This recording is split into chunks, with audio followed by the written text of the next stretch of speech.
KBS 제1라디오 4시 경제뉴스를 마칩니다. KBS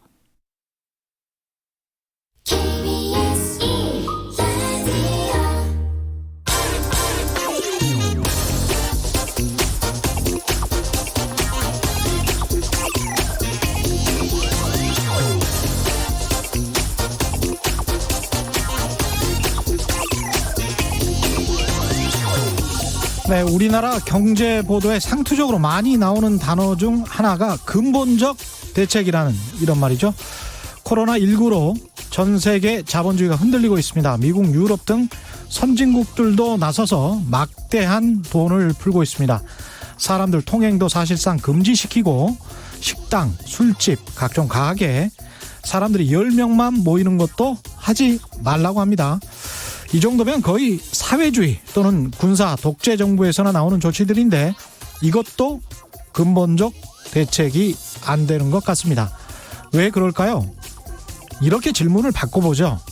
자본주의의 근본적 대책이라는 것이 존재했었을까요? 과열된 경기와 침울한 침체, 탐욕과 공포 사이의 변주곡, 아주 바깥으로 완벽히 탈출한 그런 자본주의가 있었나요? 없습니다. 단 한 번도. 그래서 근본적 대책 그런 것도 한 번도 없었습니다. 경기 순환 주기가 없는 자본주의는 없고 경제 위기가 없었던 자본주의 역사도 없었습니다. 떨어지면 올랐고 과열됐다가 꺼졌죠. 그래서 이 공포의 시기가 지나면 또 탐욕의 시기가 올 겁니다. 인간의 본성과 가장 잘 맞는 게 자본주의인 것 같습니다. 그래서 저는 자본주의가 좋습니다. 마음만 잘 다스리면 되니까요. 안녕하십니까. 세상에 이익이 되는 방송 최경영의 경제쇼 출발합니다. 저는 진실탐사 엔터테이너 최경영입니다. 유튜브 오늘도 같이 갑시다.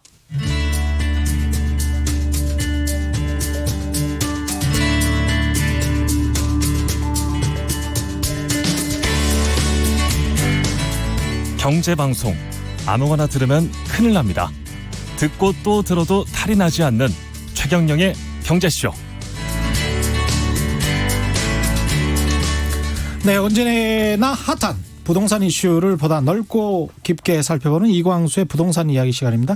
미래에셋 리서치 센터 이광수 연구원 오셨습니다. 안녕하세요. 안녕하십니까. 예. 부동산 이야기를 한동안 안 했습니다. 일부러 네. 이광수 의원 오시면 하려고. 네. 사람들이 속으로는 부동산에 좀 관심이 많을 것 같아요. 왜냐하면 그 50대 이상 자산도 부동산에 다 묶여 있고요. 한국이. 그리고 최근에는 뭐 30대들도 많이 샀다고 했잖아요. 최근 몇 년 동안은. 맞습니다.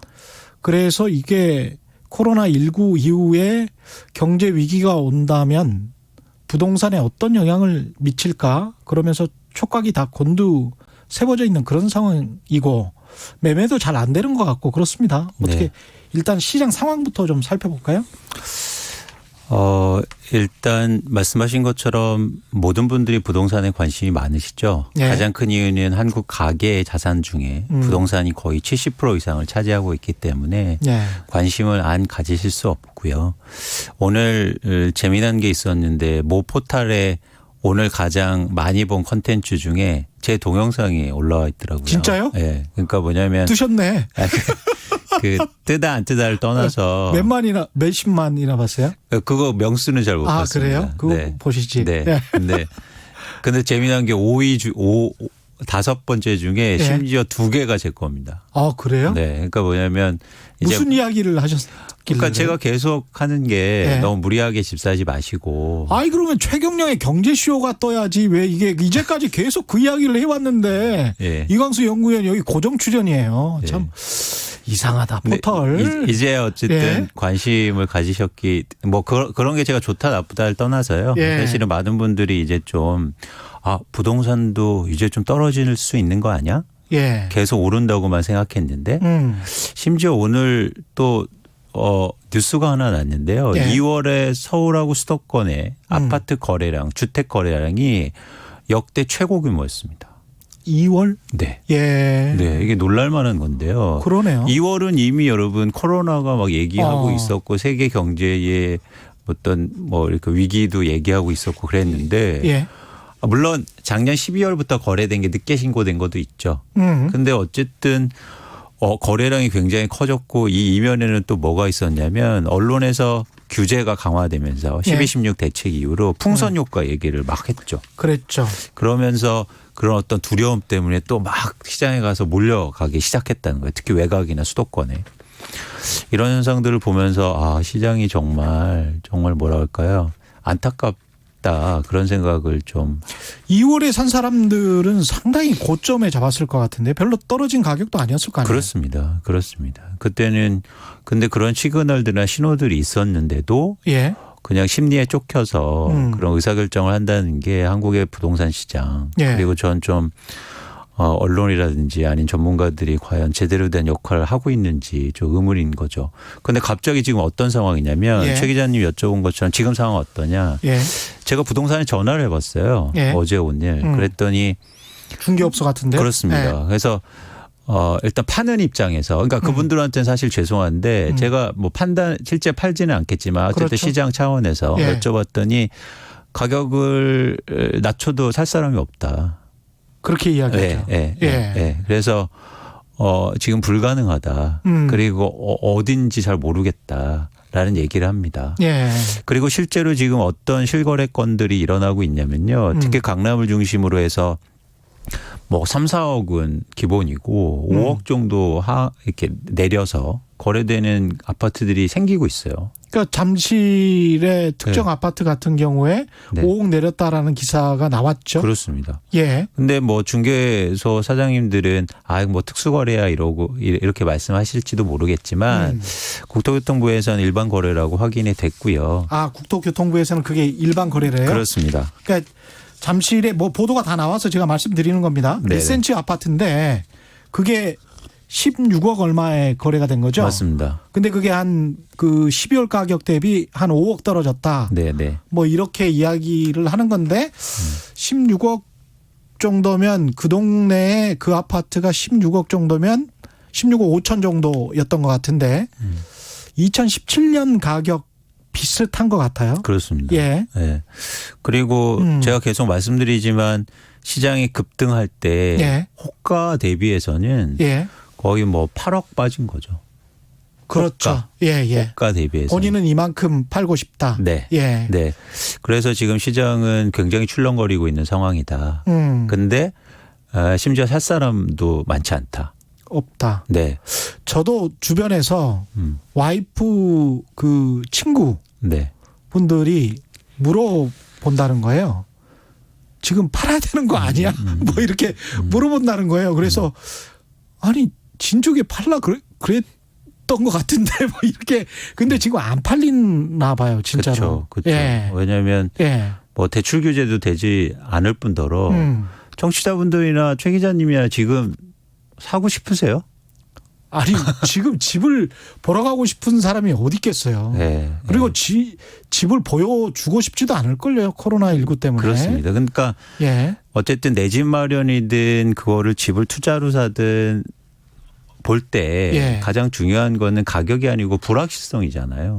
지금 주식시장도 그렇고 자산 전체 시장이 불확실성에 노출돼 있어서 예. 살려는 사람이 없다는 거죠. 지금 이게 꼭 코로나19 때문인지 우리가 주식시장도 코로나19 때문에 빠졌다라고 하지만 그동안에 오른 것들 특히 미국 주식시장 같은 경우는 많이 오른 것들에 대해서 그 변명으로 코로나19를 변명 삼아 많이 떨어진다 이런 분석도 나오고 있지 않습니까? 근데 한국의 강남 아파트 같은 경우는 이게 일종의 변명거리가 될 수 있는 거 아닌가요? 그렇죠. 예. 그런데 솔직히 말해서 코로나19 때문에 예. 집값이 떨어진다고 볼 수는 없습니다. 그렇죠. 그렇죠. 예. 예. 그런데 그 예. 이면에는 뭐냐면 가파르게 오른 집값 그리고 무리하게 집수를 확대하고 예. 투자자가 많아졌던 그런 상황 속에서 예. 이런 작은 변동이 일종의 트리거 역할을 하는 거죠. 거기다가 이제 금리도 이렇게 많이 인하를 했고 그렇습니다. 이게 한동안 지속될 것 같고 그렇습니다. 그러면 이제까지 항상 분석 주식하는 사람들이 내놓은 것들은 금리를 인하하면 네. 주택 시장에 그거는 전반적인 호재고 네. 그래서 돈이 많이 풀려서 주택의 가격은 오를 수밖에 없다. 네. 강남은 늘 아파트가 품귀 현상이기 때문에 그건 뭐 오르는 게 자명하다. 공급이 부족하다. 이게 이제 쭉 레퍼토리였거든요. 그렇습니다. 예. 그래서 아까 말씀드린 것처럼 경기 안 좋아진다고? 그러면 금리 낮출 거잖아. 그러면 빨리 지금 사야 돼. 그래서 1, 2월에 또 사신 거예요. 그랬죠. 네. 예. 근데 보세요. 지금 1, 2월뿐만이 아니고 지난해에도 그렇고 지지난해도 그렇습니다. 계속 금리나 뭐 돈의 가치가 떨어진다. 그래서 무조건 부동산 올라야 된다. 이런 얘기들이 주류가 됐었죠. 예. 근데 지금 보세요. 일단 주식시장만 보시면 마이너스 금리로 가고 금리를 낮추고 양적 완화를 아무리 해도 예. 안 먹히지 않습니까? 그렇죠. 미국에서 1200조 풀고 유럽에서 뭐 700조 원씩 풀고 뭐 이렇게 네. 하는데. 그래서 제가 지난번에 말씀드린 것처럼 금리가 낮춰진다는 신호는 두 가지로 해석될 수 있다. 하나는 뭐냐면 물론 화폐 가치가 떨어진다는 지만 두 예. 번째는 뭐냐면 시장이 엄청 위험하다. 예. 그렇기 때문에 낮추고 돈을 풀이는 거 아니냐. 그렇죠. 그래서 사람들이 그 돈을 마이너스 금리임에도 불구하고 예금을 증가시키고 심지어 이자도 안 주는 채권을 사고 이러고 있다는 거죠. 그렇죠. 예. 예. 그런데 그런 상황 속에서 단순하게 맞아. 금리 낮아지니까 화폐 가치 떨어져. 그럼 빨리 집을 사야 돼. 이런 논리들을 과연 이게 안타까운 거죠. 이게 근데 이제 시장 가격으로 인정을 못 한다. 그러니까 올라갈 때는 한 건만 매매돼도 10억 올랐으니까 그거는 시장 가격이다. 네, 네. 이렇게 이야기를 했었거든요. 네. 근데 이제 5억 떨어졌을 때는 일부 언론에서는 그렇게 이제 또 주장하시는 분들이 나타나던데 이게 몇 건 거래가 안 됐기 때문에 네. 아직은 시장 가격이라고 볼 수 없다. 이게 어떻게 생각하십니까? 그거는 저기 전에 예. 말씀하신 것처럼 예. 오르는 것도 그랬거든요. 오른 것도 마찬가지 논리였어요. 네, 여러분 잘 예. 보시면 실거래가 추이를 보시면 갑자기 한 점이 찍혀요. 그랬죠. 예, 예. 근데 예. 그게 모두 가격인 것처럼 그래서 제가 뭐 계속 누누이 얘기하지만 그게 일종의 단내림 효과 때문에 그 가격을 또 끌어올리고 앵커링. 예, 예. 그렇죠. 그런 효과 때문에 올리는 효과가 생긴다. 그래서 의도적으로 가격을 올리고 한 건이 거래되게 하고 이런 예. 사건들이 사실 있었고 그렇게 해서 여러 건이 막 거래가 되고 또 예. 몰려서 예. 그래서 그런 차원에서는 반대 상황도 해석이 됩니다. 예를 들어서 이렇게 한 건이 거래되잖아요. 그럼 앞으로 누가 더 높게 살려고 하겠어요. 그렇습니다. 예. 예. 그래서 더 낮게 살려고 할 텐데 예. 이제는 사실은 상황이 좀 역전되고 있는 상황. 예. 그래서 사고 있는 사람이 더 싸게 해줘. 예. 그리고 조건을 더 좋게 해줘라고 하는 시장이 옵니다. 그렇군요. 근데 예. 여기에서 이제는 약간 불을 지필 수 있는 게 엊그제 발표했지만 공시지가가 인상됐잖아요. 공시가 그 이야기도 좀 네. 해보죠. 그렇습니다. 그래서 서울 아파트의 공시가격이 한 14.8% 정도 상승됐는데 예. 이 이면에는 뭐냐면 여러분 보유세가 올라간다는 거잖아요. 그렇죠. 네. 예. 그러면 6월 전까지 뭔가 결정을 안 하면 또 보유세가 크게 증가하는데 특히 다주택자를 중심으로 해서 6월까지 보유하고 있으면 보유세를 내야 되는 거잖아요. 그죠? 그렇습니다. 예. 네, 그래서 그렇게 되는데 보유세가 증가하는 것도 증가하게 되면 다주택자들이 매물을 증가시킬 수 있는데 예. 팔고 싶은데 시장에서 살 사람이 없다는 거죠. 그렇게 되면 가격 하락폭은 조금 더 커질 수 있다는 게 저희 생각입니다. 보유세가 어느 정도로 오르게 되는 건지 보도자료를 약간 읽어드리면 네. 서울만 14.75%, 대전 14.06% 이렇게 해서 15% 가까이 오른 곳이 굉장히 그동안에 많이 올랐다라고 지적된 곳 네. 서울과 대전이고 네. 전국은 5.99%고 강원도는 마이너스 7%, 전북 마이너스 3.65%, 충북 마이너스 4, 뭐 이렇게 전국적으로 보면 마이너스인 지역도 굉장히 많아요. 공시가격 그렇습니다. 하락이. 네. 그러니까 서울과 대전만 10% 이상 이렇게 훌쩍 올라 버린 거고 그거는 가격이 많이 올랐기 때문에 그렇습니다. 예, 네. 많이 올랐다. 특히 이번에 국토부는 9억 이상 아파트들, 15억 이상 아파트들, 30억 이상 아파트들은 70%의 현실화율, 75%, 80% 이렇게 단계적으로 그 정도의 현실화율로 맞추고 다른 아파트 그 미만의 아파트들은 한 68%인 현재 현실화율 그대로 가겠다. 그래서 실제로 그렇게 해버렸어요. 네네. 그래서 강남이나 서초, 송파 쪽에 지금 시가가 뭐 20억 가량 되는 그런 아파트를 소유하고 계신 분들은 보유세가 수백만 원 정도는 오른 것 같습니다. 네, 종합부동산세. 네, 합쳐서. 예. 네. 합쳐서. 네. 그다음에 두 채 이상 가지고 계신 분들은 만약에 그쪽 지역이면 두 채 이상 가지고 계신 분들은 한 2,300~400만 원 정도 올랐고요. 세 채를 가지고 있다.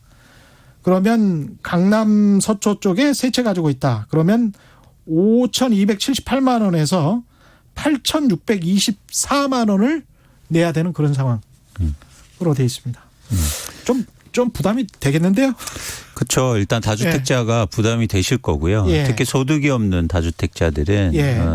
심리적으로나 실제적으로도 부담이 되게 커질 겁니다. 그런데 이거는 저희가 지금 갑자기 또 이 정책 나오니까 보유세 폭탄이다. 이게 항상 등식처럼 또 나오잖아요. 아니 보유세 폭탄이 아니라고 네. 무지하게 지적을 했잖아요. 네. 근데 보유세 폭탄이라고 나오고 심지어 네. 이제는 하나 더 붙었어요. 예, 뭐라고요? 경기가 어려운데 보유세 폭탄이다. 아니 그게 네. 근데 그동안에 수십 년 동안 덜 내온 거예요, 사실은 이분들이. 그렇죠. 그래서 예. 이거는 이미 예견돼 있었고. 그렇죠. 예고를 했었고 그래서 6월까지 집할라라고 계속 이야기를 해왔던 거 아닙니까?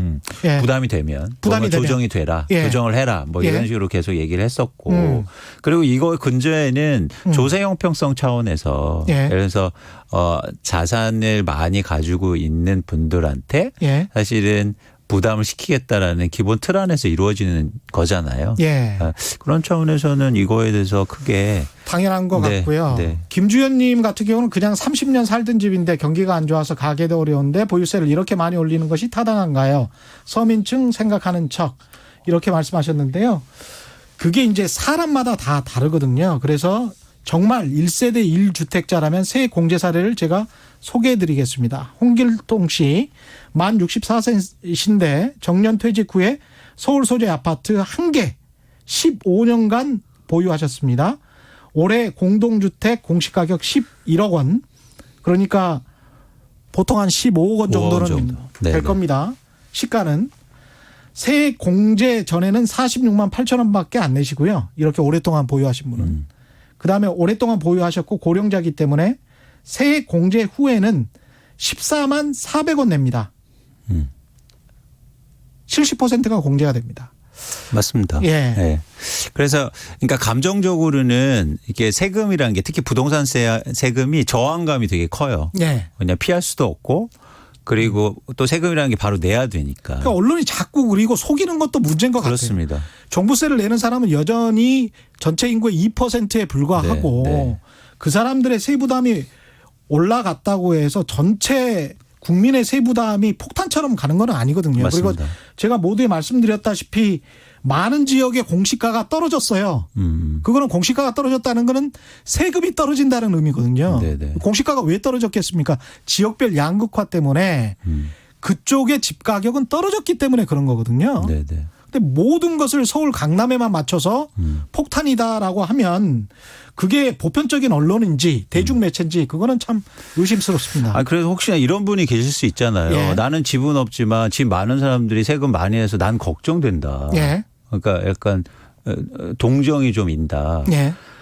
그래서 그분들 한 3천만 원 더 냈는데 나는 그 동정론이 있을 수는 있죠. 그렇죠. 근데 그분들이 2년 동안 집값이 15억 올랐습니다. 20억. 예. 그러니까 여러분이 걱정하실 필요는 없으세요. 그러니까 집 가격이 떨어지면 예. 1세대 1주택자고 진짜 집 가격이 떨어지면 예.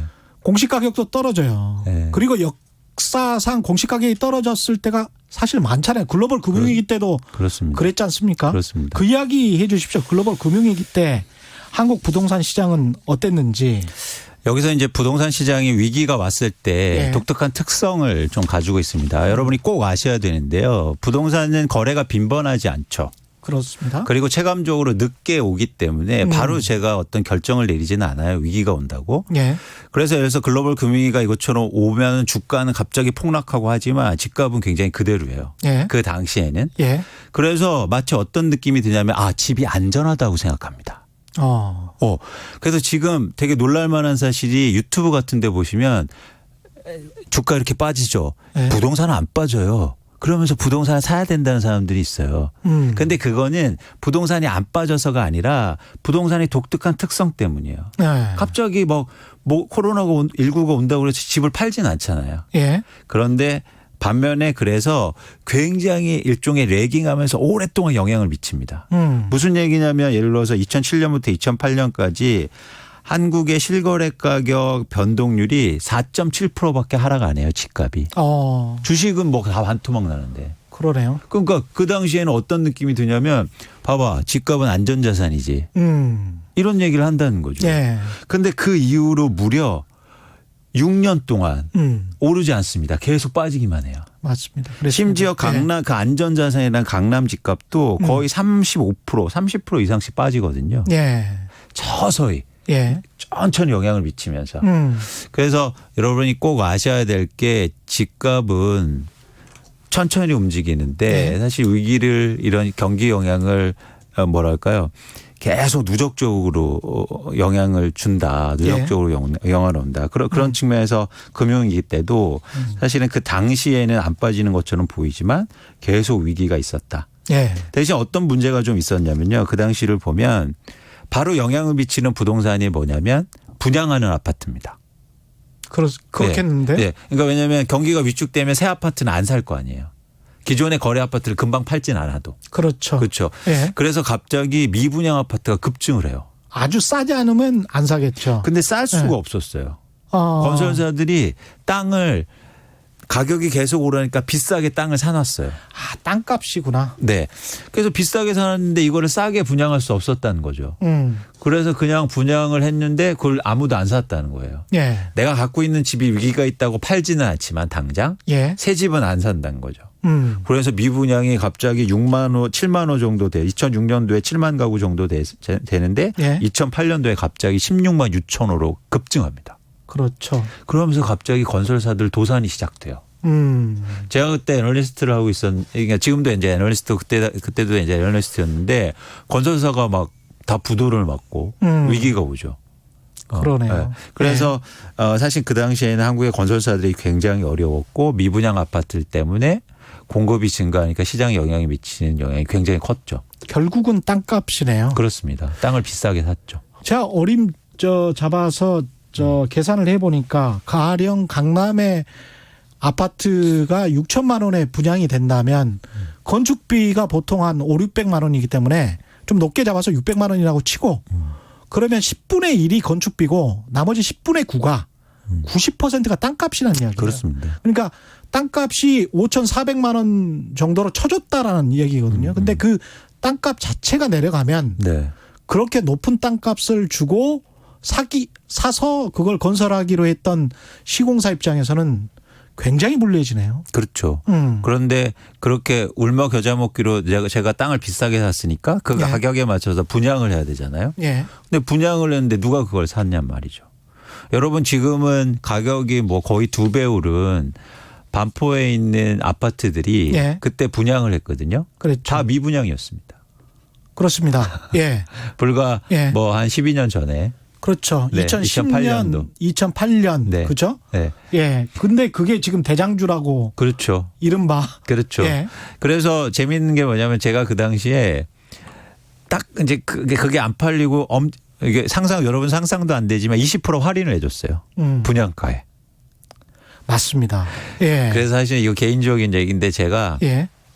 그거를 사람들이 이렇게 왜냐하면 제가 그 건설사 출신이어서 예. 거기서 그 분양 소장님이 저한테 부탁을 해서 안 팔리니까 내가 싸게 해줄게. 예. 사람들 좀 모아와라. 그래서 제가 몇 분을 모셔갔어요. 그분들은 돈 보셨네. 근데 중요한 건 아무도 안 샀습니다. 아무도 안 샀어. 심지어 저도요. 어떻게 사냐는 거죠. 그런 상황 속에서 그런 상황에서 그냥 아파트 좋네 하고 왔습니다. 야, 아파트 대단지 다 좋다. 잘 네, 만들었다. 네. 근데 재밌게 뭐냐면요. 그때 당시 아파트를 그렇게 보니까 다 무슨 말을 하시면 여기 고속버스 터미널 옆에 있잖아. 소음 많겠네. 그렇지. 그리고 이거 새 아파트여서 뭐 소음뿐이에요. 먼지 매연. 예. 뭐. 그런 이야기 불평만 하고 왔어요. 그런 이야기를 아무거나 다 붙일 수 있어요. 또 네. 흠을 잡기 시작하면. 근데 여러분 보세요. 거기 지금 가시면 여기는 새로운 뭐 무슨 동이야 엄청 좋아 뭐 이런 얘기 하시잖아요. 지금은 이제 교통이 제일 좋다 이렇게 이야기를 하겠죠. 그렇죠. 이게 되게 재밌습니다. 예. 네. 그래서 이건 이제 나중에 또 이제 제가 말씀드리겠지만 어쨌든 2008년도 금융위기 때 그런 사건들이 좀 있었고 예. 그래서 유통시장 특히 주택 가격이 막 거래될 때 여러분 되게 주의하셔야 돼요. 여러분 그런 가머니 소리에 절대 속으시면 안 됩니다. 왜냐하면 봐봐 주식은 떨어지는데 집값은 안 빠지지 덜 빠지지 그래서 안전자산이야. 안전자산이라는 건 어떤 의미를 갖고 있냐면요. 그 대상의 문제가 아니고요. 가격의 문제입니다. 가격이에요. 그러니까 예. 여러분 세상에 안전자산이 어디 있습니까?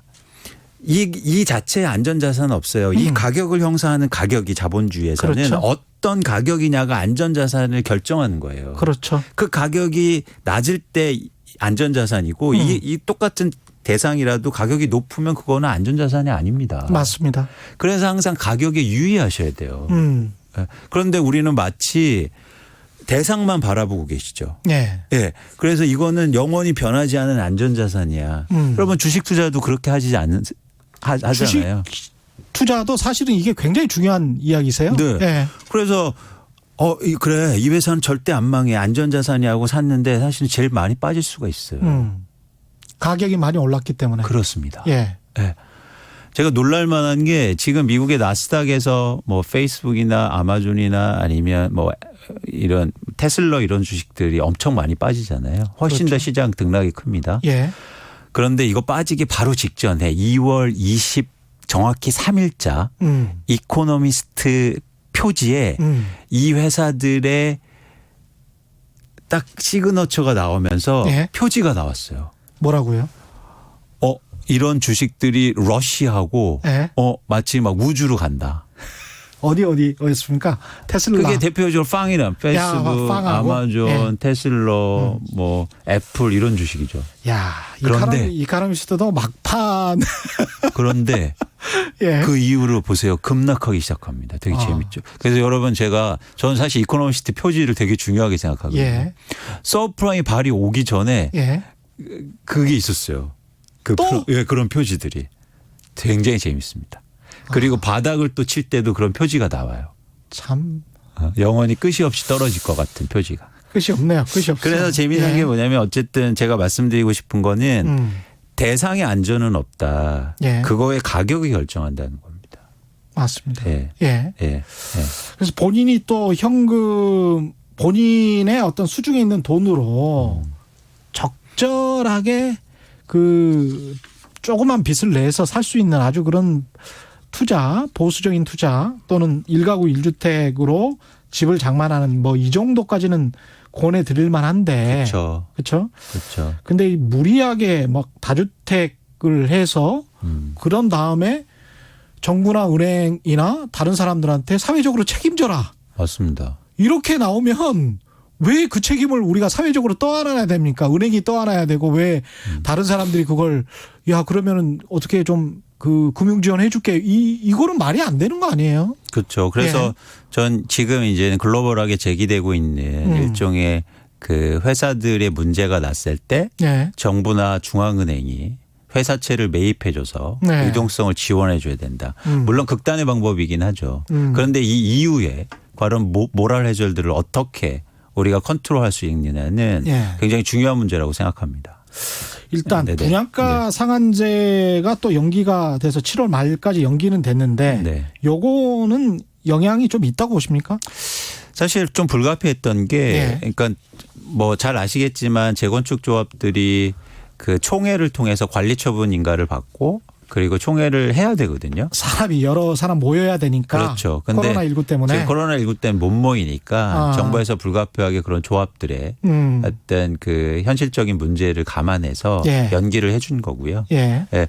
저는 뭐 큰 영향은 없다. 시장이 전반적으로는 그렇게 생각하고 있습니다. 그러니까 다시 어떤 재건축 쪽에 불을 당길 만한 그런 요소는 아니다. 그런 건 아니고요. 예. 네, 그렇습니다. 결국 이제 우리가 가장 봐야 될 것은 가계빚, 그다음에 주택담보대출 문제일 텐데 그 이야기 하기에 앞서서 여러 문자가 와 있습니다. 이미숙님, 창원은 부동산 시장 완전 죽었어요. 진퇴 양난이랄까 팔리지가 않아서 다들 난리래요.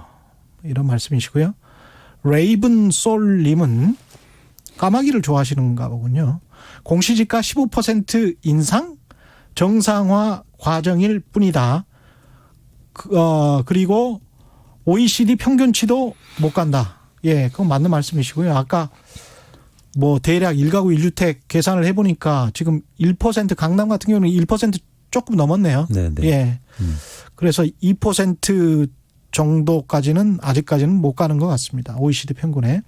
5929님, 사업하는 상공인들이 사업상 자금 어려움에 여분의 부동산을 팔기 시작하면 급락합니다.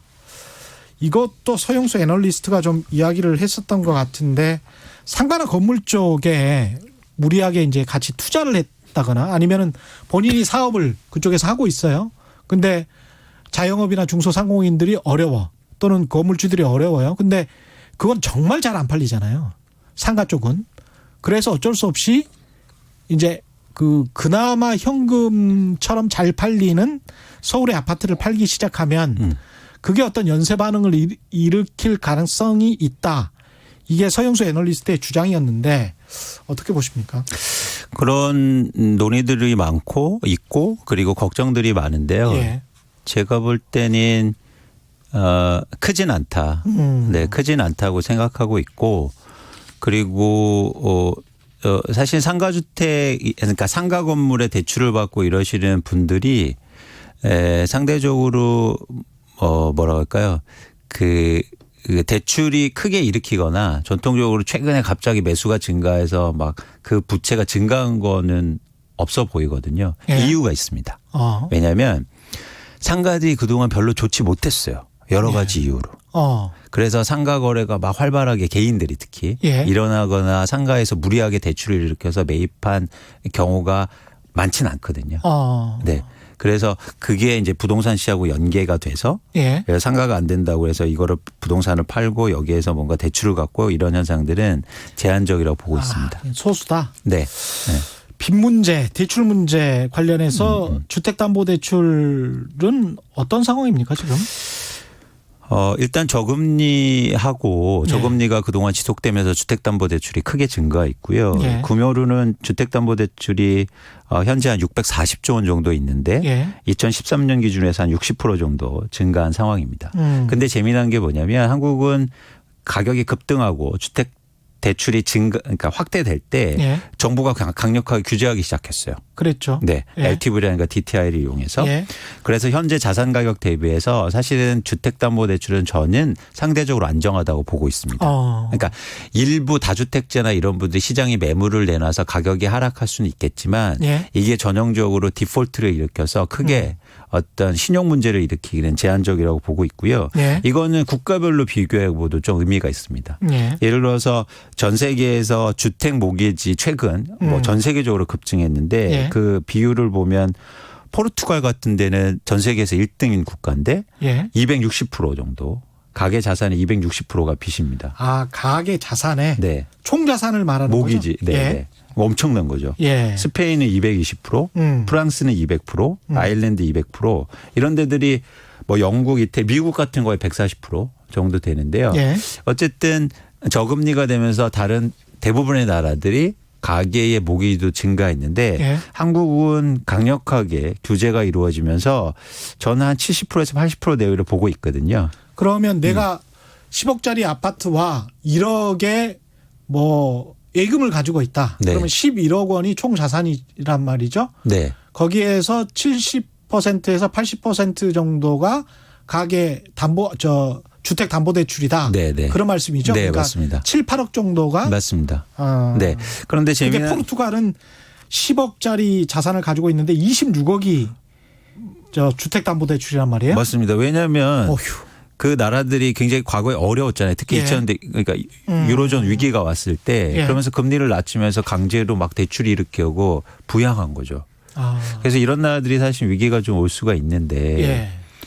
우스갯소리로 제가 이런 말 하니까 이제 이런 나라 가서 집 사야겠다 이런 말씀하시는 분들이 있던데 예. 어쨌든 그거는 뭐 일단 한국은 제가 보기에 주택담보대출은 상당히 안정적인 상황이라고 보고 있고요. 이게 가격하라고는 또 별개의 얘기입니다. 예.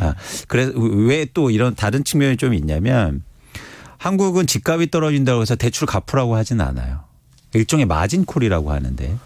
그렇죠. 네. 예. 네.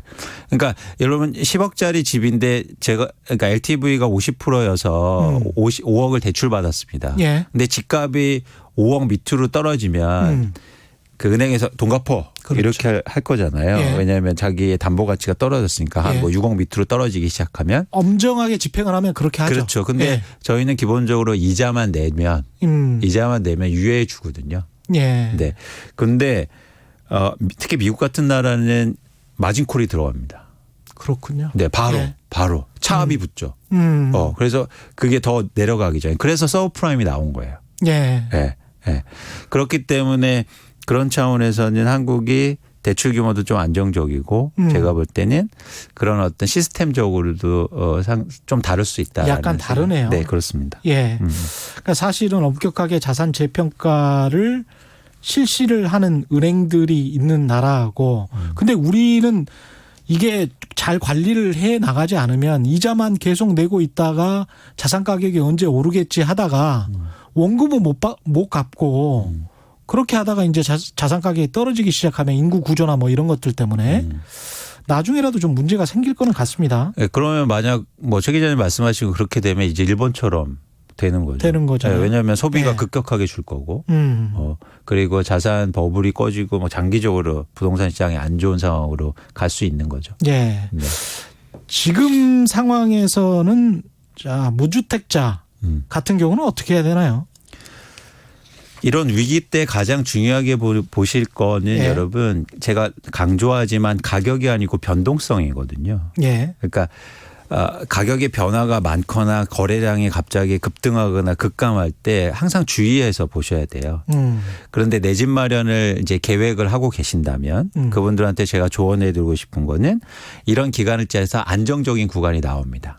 안정적인 구간. 네. 예. 그러니까 가격도 안정적인 안정적인 구간이 오는 거죠. 그렇겠죠. 그리고 거래량도 막 떨어지다가 이제 조금씩 회복하고 안정적인 구간이 오는 거죠.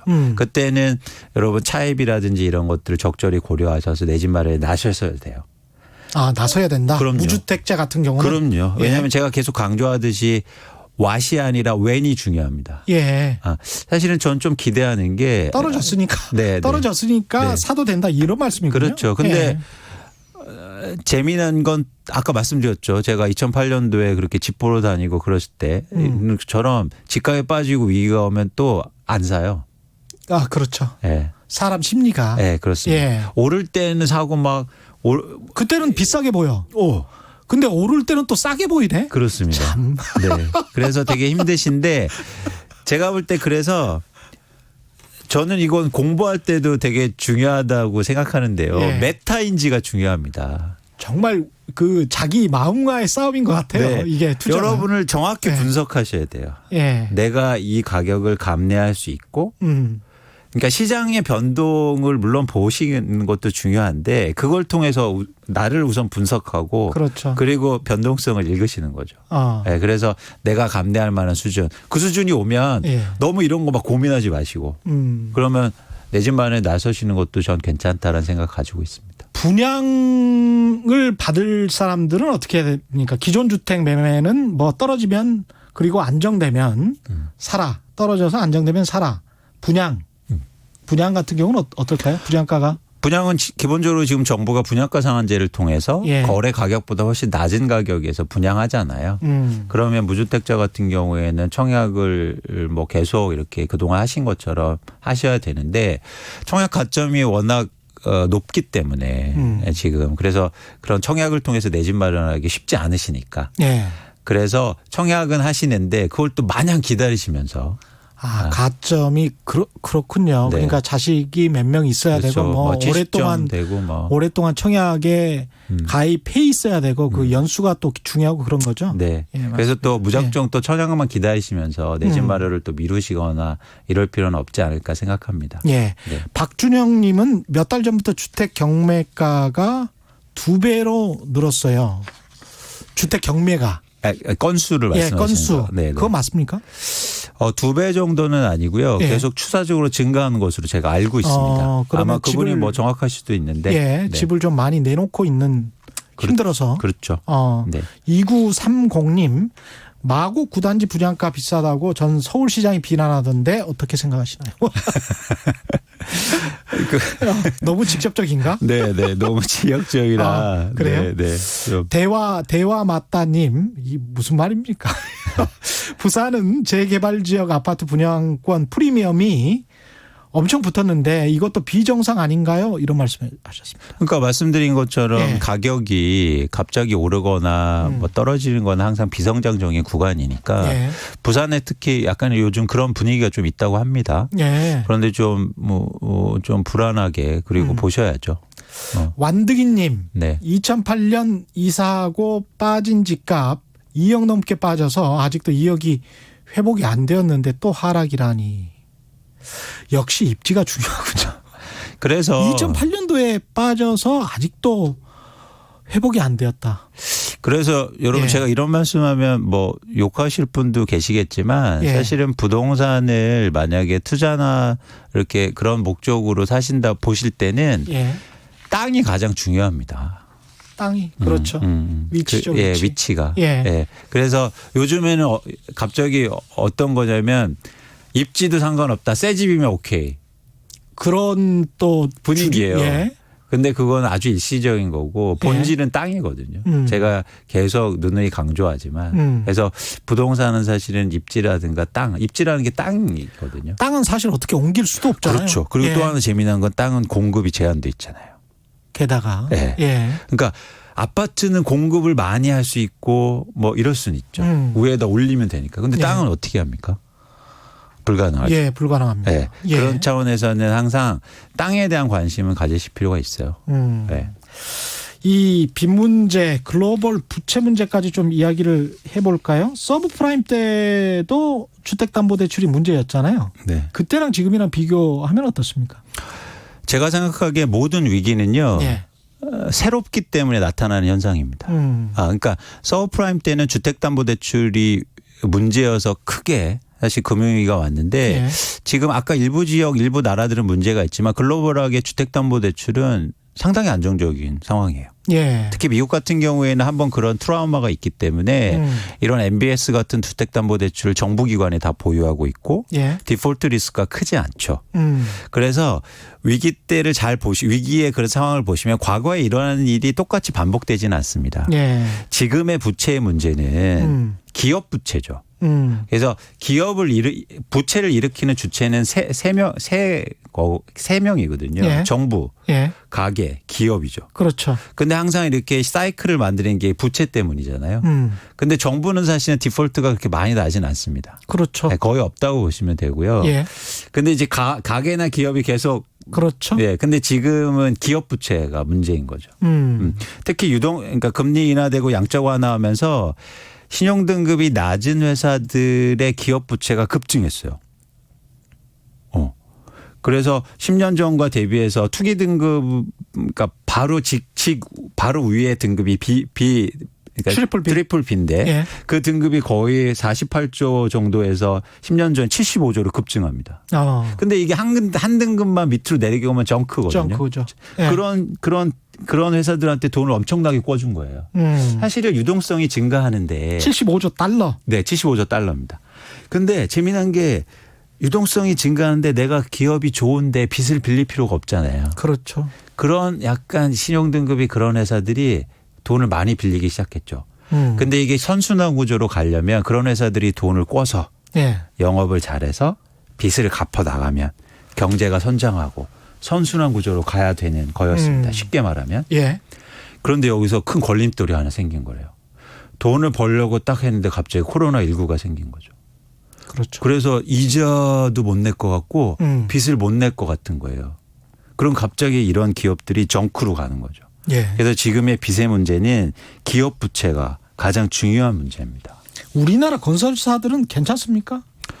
아까 말씀드렸듯이 2008년도, 2007년도에 한국의 건설사들이 부동산 PF라든가 예. 아니면 부동산 대출 때문에 크게 어려움을 겪어서 건설사들이 지금 유동성을 엄청나게 확보하고 있어요. 아, 그래요? 그러니까 항상 그런 잘못을 똑같이 반복하지는 않습니다. 아, 네. 과거로부터 좀 배웠군요. 그럼요. 예. 네. 항상 저희는 학습하는 거니까. 그래서 예. 한국의 그런 건설사들의 문제보다도 이제 글로벌하게 그렇게 신용등급이 낮은 회사들의 빚이 증가했는데 예. 갑자기 이런 어떤 바이러스 사태가 나타나면서 영업이 안 되니까 예. 이제 빚도 못 갚고 이자도 못 내고 이럴 가능성이 커진다.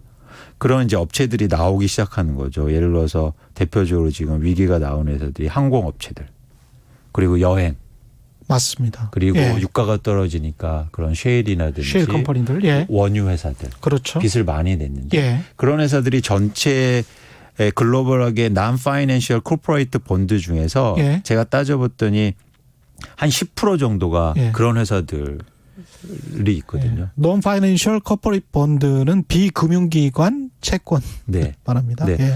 그래서 그런 회사들이 만약 10% 정도가 예. 여기서 디폴트가 나면 사실은 새로운 위기가 생기는 거죠. 부동산 쪽이 아니고 항공, 여행, 유가 관련된 업종들을 주의 깊게 봐라. 네. 거기가 좀 무섭다. 근데 이제 부동산 시장의 폭락과 관련해서 상당히 문자가 많이 오는데요. 5761님. 부동산은 폭락해야 합니다. 이렇게 쓰셨는데 어떻게 생각하세요? 아니 예. 폭락하면 이거는 뭐 개인적인 의견인데 예. 사실 어떻게 될지는 좀 다른 얘기일 수도 있는데 예. 사실 폭락하면 안 됩니다. 그럼 큰일 나죠. 저도 동의합니다. 예. 폭락하면 다 망해요. 네. 그거는 큰일 나요. 내가 집을 싸게 사고 아니면 뭐 예. 집 있는 사람이 나빴어. 예. 니네들 망해봐. 이런 차원을 넘어서는 문제예요. 최경영의 경제쇼에서 1가구 1주택을 강조를 하고 가격 안정을 강조하는 거지 네. 폭락을 바라지는 전혀 않습니다. 그렇습니다. 근데 예. 제가 어디 나가면 뭐 다 댓글에 폭락론자다. 예. 뭐 이렇게 전 그걸 절대 얘기하는 게 아니에요. 폭락하면 진짜 한국 경제 큰일 나요. 그렇습니다. 예. 가계 절대 안 돼요. 가계 예. 자산의 상당 부분이 부동산이기 때문에 예. 네, 그러면 새로운 위기가 오는 거죠. 이거는 뭐 중산층 위기 그다음에 기존에 이제 중산층이 붕괴가 돼 버리면 전체 가계가 힘들어지고 그렇게 되면 세수는 어떻게 할 것이며 은행들 어떻게 할 것이며 그거 뭐 어떻게 걷잡을 수가 없죠. 맞습니다. 예. 맞습니다. 그래서 차근차근 관리를 해 나가서 네. 우리 모두가 잘 살자 주거 안정을 꾀하면서 그런 말씀이지 부동산이 폭락해야 된다 이렇게 주장을 하셔서는 안 될 것 같습니다. 그래서 정부도 저는 예. 그러니까 제가 정부 정책의 유연성을 되게 강조하는데요. 예. 이런 시장 상황의 변화를 좀 보시면서 유연하게 대처할 필요도 좀 있어 보입니다. 그렇죠. 네. 그 대출과 관련해서도 그런 이야기가 좀 나오던데 다시 이렇게 부동산을 들끓게 하지 않으면서도 적절하게 완화시킬 수 있는 방법이 있다면 그것도 좀 찾아봐야 되지 않나. 특히 팔 수 있는 방법들을 좀 여러 통로를 열어줘야 되지 않나. 그래야 또 매물도 많이 나오고 또 어느 정도 가격이 떨어지면서 안정화될 테니까요. 그래서 무리하게 집이 시장에서 막 내놔야 되는 사람들이 계시다면 예. 그러니까 정부가 그런 주택들을 예. 뭐 매입하는 방법도 있을 수 있고요. 그렇죠. 뭐 연금이나 이런 제도를 통해서 그렇죠. 주택연금 이런 제도를 통해서 예. 그래서 정부가 시장에 좀 안정망 역할을 해줘야 됩니다. 그러니까 오를 때는 물론 규제도 하고 이렇게 하지만 시장에 또 이런 큰 변화가 있을 때는 안정망 역할을 해줘야 돼요. 예. 최종욱님 마지막으로 꼭 내 집을 가지고 살아야 하는지도 생각해 봤으면 좋겠네요. 향후 10년을 내다보면 좋은 지적이십니다. 어떻게 보십니까? 이거? 맞습니다. 예. 요즘 저도 이제 그런 고민들을 하는데요. 요즘 미국의 오피스 가격이 갑자기 흔들리고 있어요. 예. 맨하탄 이런 지역에. 예. 이유는 뭐냐면 물론 뭐 코로나19의 문제도 있겠지만 예. 요즘 사람들이 자택근무하면서 이제 화상으로 회의하고 예. 있단 말이죠. 이게 장기가 좀 길게 되면 굳이 회사 왜 나가? 그렇지. 이럴 가능성이 있어 보여요. 저는 예. 충분히 예. 길게 예. 보면. 근데 이게 차원을 넘어서 그러면 내가 왜 굳이 뉴욕에 살아? 그렇지. 그래서 요즘 제가 지난번에 잠깐 말씀드렸듯이 실리콘 발리라고 생기고 있다고요. 발리에. 네. 그러니까 예. 발리에 가서 프로그램 짜고 이러면 전혀 문제가 안 된다는 거예요. 아, 재밌는 이야기네. 집값 비싸게 실리콘 밸리에 사지 말고 예. 실리콘 발리. 알겠습니다. 그렇게 되면 예. 이렇게 달라지게 되는 거죠. 오늘 말씀 감사하고요. 지금까지 미래에셋대우 이광수 연구원이었습니다. 고맙습니다. 여기서 고맙습니다. 마쳐야 되겠습니다. 예. 말 같은 말